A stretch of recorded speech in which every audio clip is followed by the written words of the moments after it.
ಪದ್ದು ಹೇಳ್ತಾ ಇರೋದು ನಿಜ. ಮುಂಚೆ ನಾನೊಬ್ಳೇ ಇಲ್ಲಿದ್ದೆ. ಆದರೆ ಈಗ ಪೃಥ್ವಿ ಅಣ್ಣನೂ ಇಲ್ಲಿ ಬಂದಿರೋದ್ರಿಂದ ಅವಳಿಗೆ ಒಂದಲ್ಲ ಒಂದು ರೀತಿ ಅನುಮಾನ ಬಂದಿರತ್ತೆ. ನಿಮ್ಮಿಬ್ಬರಲ್ಲಿ ಯಾರದೇ ಬೆನ್ನು ಹತ್ತಿದ್ರು ಅವ್ರ ಕಡೆಗೆ ಬಂದು ತಲುಪೋದು ಇಲ್ಲಿಗೆ. ಅದಕ್ಕೆ ನಾನು ಬೇರೆ ಒಂದು ಜಾಗ ಹುಡುಕಿದ್ದೀನಿ ನಂದಿನಮ್ಮವ್ರೆ. ನೀವಿಬ್ಬರು ಆದಷ್ಟು ಬೇಗ ಅಲ್ಲಿ ಶಿಫ್ಟ್ ಆಗಬೇಕು. ಆದರೆ ಅಲ್ಲಿವರೆಗೂ ದಯವಿಟ್ಟು ಈ ಊರು ಬಿಟ್ಟು ಎಲ್ಲೂ ಹೊರಗೆ ಹೋಗಬೇಡಿ. ಈ ಊರಿನ ಜನಕ್ಕೆ ಇದುವರೆಗೂ ನೀವು ಯಾರು ಅಂತ ಗೊತ್ತಿಲ್ಲ. ಸ್ಕೂಲಲ್ಲಿ ಪಾಠ ಮಾಡೋ ಟೀಚರ್ ಮಕ್ಕಳ ಪಾಲಿಗೆ ನೀವು ಮಹಾತಾಯಿ ಅಂತ ಅಂದ್ಕೊಂಡಿದ್ದಾರೆ. ಆದರೆ ನಿಮ್ಮ ಮನೆತನ ಎಂಥದ್ದು, ನಿಮ್ಮ ಹಿನ್ನೆಲೆ ಎಂಥದ್ದು ಅಂತ ಅದು ಯಾವುದೂ ಅವ್ರಿಗೆ ಗೊತ್ತಿಲ್ಲ. ಹಾಗೇನಾದರೂ ಗೊತ್ತಾಗಿದ್ದಿದ್ರೆ ನಂದಿನಿ ಅಮ್ಮನವ್ರನ್ನ ಈ ಊರಿನವರು ಆರಾಧಿಸ್ತಾ ಇದ್ರು. ಹೀಗೆ ಇವರು ಸಾಮಾನ್ಯರ ಥರ ಬದುಕೋದಕ್ಕೆ ಆಗ್ತಾನೆ ಇರಲಿಲ್ಲ. ನಾನು ಯಾರು ಅನ್ನೋದನ್ನ ಇದುವರೆಗೂ ಎಲ್ಲೂ ಬಿಟ್ಕೊಟ್ಟಿಲ್ಲ. ಅಕಸ್ಮಾತ್ ಆಗಿ ಗೊತ್ತಾದರೆ ಅದು ಪ್ರಚಾರ ಆಗತ್ತೆ. ನಾವು ಏನು ಅಂದ್ಕೊಂಡಿದ್ದೀವೋ ಅದನ್ನು ಸಾಧಿಸೋದಕ್ಕೆ ನಮ್ಮ ಹೆಸರೇ ನಮಗೆ ಅಡ್ಡ ಆಗ್ಬೋದು. ಅದು ಅಲ್ಲದೆ ಊರಿನ ದೇವಸ್ಥಾನಕ್ಕೆ ಯಜಮಾನ್ರ ಮನೆಯವರೆಲ್ಲರೂ ಬಂದಿದ್ದಾರೆ. ಇಲ್ಲೇ ಮದುವೆ ನಡೆದಿದೆ. ನಂದಿನಿ ಅಮ್ಮವ್ರ ಶಾಲೆಗೆ ಯಜಮಾನ್ರು ಸುಬ್ಬು, ಶ್ರಾವಣಿ ಅಮ್ಮವ್ರು ಎಲ್ಲರೂ ಬಂದು ಹೋಗಿದ್ದಾರೆ. ಆ ವಿಜಯಾಂಬಿಕೆಗೆ ಯಾವುದೋ ಒಂದು ರೀತಿಯಲ್ಲಿ ನೀವು ಇಲ್ಲಿದ್ದೀರಿ ಅಂತ ಗೊತ್ತಾದರೂ ಗೊತ್ತಾಗ್ಬೋದು. ಇನ್ನೆರಡು ದಿನದಲ್ಲಿ ನಾನು ಹೇಳೋ ಜಾಗಕ್ಕೆ ನೀವು ಹೊರಟ್ಬಿಡಿ. ನಾನು ಅಲ್ಲೆಲ್ಲ ವ್ಯವಸ್ಥೆ ಮಾಡ್ತೀನಿ. ಸರಿ ಪದ್ದು, ಹಾಗೆ ಆಗಲಿ. ಪದ್ದು, ಒಂದು ನಿಮಿಷ ಹೊರಗಡೆ ಬಾ, ಮಾತಾಡಬೇಕು. ಬಂದೆ.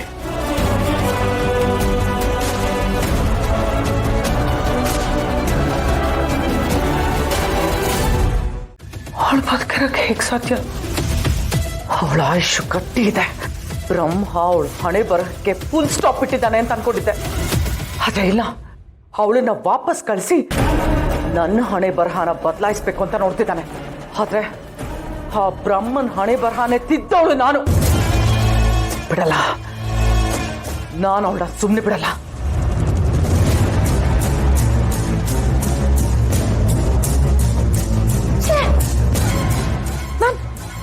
ನಾನು ಆ ನಂದಿನಿ ಸತ್ತು ಹೋಗಿದ್ದಾಳೆ ಅನ್ಕೊಂಡಿದ್ದೆ.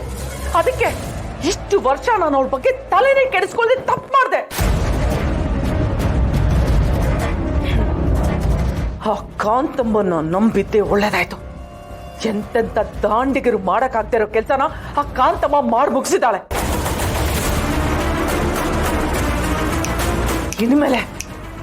ಇನ್ಮೇಲೆ ನನ್ನ ಆಟ ಶುರು ಆಗ್ಬೇಕು.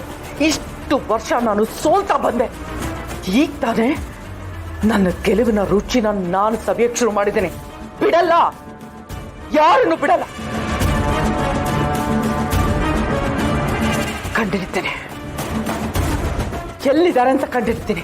ಇಷ್ಟು ದಿನ ಪೃಥ್ವಿ ಮಾತ್ರ ನನ್ನ ಬೇಟೆ ಆಗಿದ್ದ. ಇಲ್ಲ, ಈಗ ನಂದಿನಿನೂ ನನ್ನ ಬೇಟೆ. ಇವರಿಬ್ಬರನ್ನು ಕಂಡು ಹಿಡಿದು ಇಬ್ಬರನ್ನು ಒಟ್ಟಿಗೆ ಬೇಟೆ ಆಡ್ತೀನಿ. ಇನ್ನು ನಾನು ಲೇಟ್ ಮಾಡಿದ್ರೆ ಅದು ನನ್ನ ದೊಡ್ಡ ದಡ್ಡತನ ಆಗುತ್ತೆ. ಇಲ್ಲ, ಅವ್ರಿಗೆ ಆದಷ್ಟು ಬೇಗ ಸಾವಿನ ಮುಹೂರ್ತ ಫಿಕ್ಸ್ ಮಾಡ್ತೀನಿ. ಅವ್ರು ಫಸ್ಟು ಎಲ್ಲಿದ್ದಾರೆ ಅಂತ ಕಂಡಿಡಿಬೇಕು.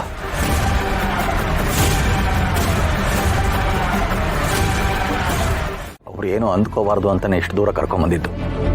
ವಿಷಯ ತುಂಬಾ ಸೂಕ್ಷ್ಮ ಇದೆ ಪದ್ದು. ಏನು ಹೇಳು ಪೃಥ್ವಿ? ವೀರು ಹೇಗಿದ್ದಾನೋ? ಅವನು ನನ್ನ ಜೀವದ ಗೆಳೆಯ. ಆದರೆ ಅವನ ಜೀವನದಲ್ಲಿ ನನ್ನನ್ನು ದ್ವೇಷಿಸೋ ಅಷ್ಟು ಇನ್ಯಾರನ್ನೂ ದ್ವೇಷಿಸಲ್ಲ. ಈಗಲೂ ನನ್ನ ಮೇಲೆ ಅವನಿಗೆ ಅದೇ ಭಾವನೆ ಇದೆಯೇನೋ?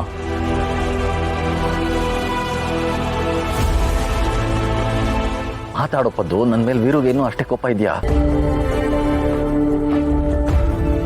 ಇದೇ ಕಣ ಪೃಥ್ವಿ. ಆದರೆ ವಿಜಯಾಂಬಿಕಾ ಅವ್ರ ಜೊತೆಲಿದ್ದಾಗ ಅವ್ರ ಮನಸ್ಸಿಗೆ ವಿಷ ತುಂಬ್ತಾಳೆ. ಮಾತಿಗೆ ನಿನ್ನ ಬಗ್ಗೆ, ನಂದಿನಿ ಅಮ್ಮವ್ರ ಬಗ್ಗೆ, ಪಾಪ ಆ ಮಗು ಶ್ರಾವಣಿ ಅಮ್ಮವ್ರ ಬಗ್ಗೆ ಇಲ್ಲಿದ್ದ ಸಲ್ಲಿದ್ದಲ್ಲೇ ಹೇಳಿ ದ್ವೇಷಕಾರ ಹೋಗಿ ಮಾಡ್ತಾಳೆ. ಮೊನ್ನೆನೂ ಶ್ರಾವಣಿ ಅಮ್ಮವ್ರ ಬಗ್ಗೆ ಇಲ್ಲಿದ್ದ ಸಲ್ಲಿದ್ದು ಹೇಳಿ ಯಜಮಾನ್ರು ಕೋಪ ಮಾಡ್ಕೊಂಡಿದ್ರಂತೆ. ನಮ್ಮ ಸುಬ್ಬು ಬೇರೆ ಏನೋ ಮಾಡಿ ಅದನ್ನು ಸರಿ ಮಾಡಿದೆ ಕಣೋ. ಏನೇ ಆಗಲಿ ಸ್ವಂತ ಮಗಳು ಇನ್ಯಾರಿಗೋ ಹುಟ್ಟಿದೆಲ್ಲ ಅಂತ ಹೇಳಿದ್ರೆ ಬೇಜಾರಾಗಲ್ವನೋ?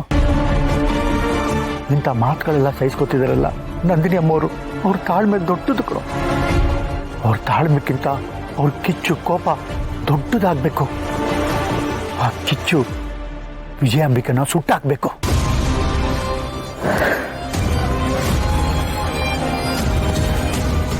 ಪಾಪಿ ನಾನು. ನನ್ನಿಂದಾಗಿ ನಂದಿನಿ ಅಮ್ಮನ ಬದುಕು ಹಾಳಾಗೋಯ್ತು. ಹಾಳಾಗಿದ್ದು ನಿನ್ನಿಂದಲ್ಲ ಕಣೋ, ಆ ವಿಜಯಾಂಬಿಕೆಯಿಂದ.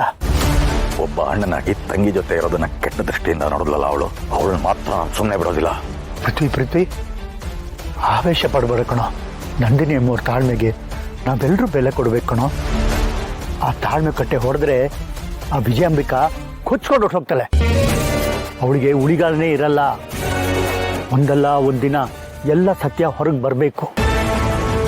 ಏನಾಗುತ್ತೋ ನೋಡೋಣ ಕಣೋ. ಅದಕ್ಕಿಂತ ಮುಂಚೆ ನೀವು ಇಲ್ಲಿಂದ ಹೊರಡಕ್ಕೆ ರೆಡಿಯಾಗಿರಿ. ಸದ್ಯಕ್ಕೆ ವಿಜಯಾಂಬಿಕಾ ಕಣ್ಣಿಗೆ ನೀವ್ಯಾರು ಬೀಳಬಾರ್ದು. ಹಾಗೇನೆ ನಂದಿನಿ ಅಮ್ಮವರು ಹುಷಾರು. ಯೋಚನೆ ಮಾಡಬೇಡಪ್ಪದ್ದು. ನನ್ನ ಪ್ರಾಣ ಹೋದ್ರೂ ಸರಿ, ಅವ್ರಿಗೆ ನಾನು ಕಾವಲಾಗಿರ್ತೀನಿ. ಒಂದು ವೇಳೆ ನನ್ನ ಪ್ರಾಣ ಹೋಗೋ ಸಂದರ್ಭ ಬಂದರೂ ನನ್ನ ಎದೆಯಲ್ಲಿರೋ ಸತ್ಯನ ಹೊರಗೆ ಹಾಕಿನೇ ನನ್ನ ಹೃದಯ ನಿಲ್ಲೋದು. ಛೆ ಹಾಗೆಲ್ಲ ಮಾತಾಡಬಾರ್ದು. ನಾವೆಲ್ಲರೂ ಸಾಲಿಗ್ರಾಮದ ಬಂಟ್ರು. ನಾವೆಲ್ಲ ಸಹಾಯ ಮಾತಾಡಬಾರ್ದು ಕಣೋ. ಏನೇ ಬಂದರೂ ಎದುರಿಸೋಣ, ಎದೆ ಕೊಟ್ಟು ನಿಲ್ಲೋಣ. ನಿನಗೇನಾಗಬೇಕು ನಾನು ಬಿಡಲ್ಲ ಕಣೋ.